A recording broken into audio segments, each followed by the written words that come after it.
अस्सलाम दोस्तों वीरों की हाल चाल ठीक उम्मीद है सारे दोस्त भरा ठीक ठाक हो। तुम साडा यूट्यूब चैनल दे रहे हो पाक विल अहमद साहिवाल।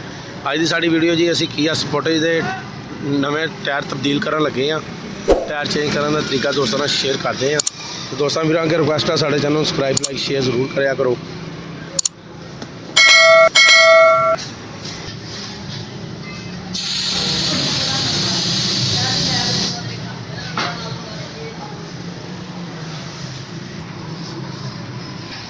पहले टायर की असीं साइड छड़ावांगे, भागा हो गया।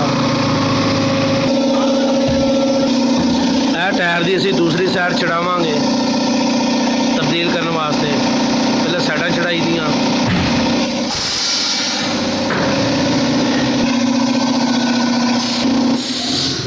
लाए रिम मशीन आ, टायर चेंज मशीन आ। मशीन से किस तरह लाए रिम चेंज होंदा टायर लाए रिम का आ दिखा रहे हैं दोस्तों में। सब तो पहले मेन चीज़ थोड़ा जिहा अपना मशीन को बचाना।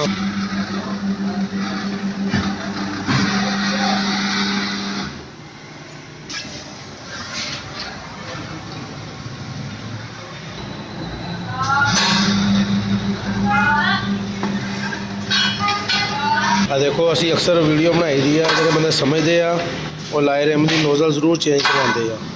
ठीक है, जब ही तुम टायर तब्दील करवाने नोजल चेंज करानी चाहिए। ट्यूब नोजल लाजमी पवानी चाहिए।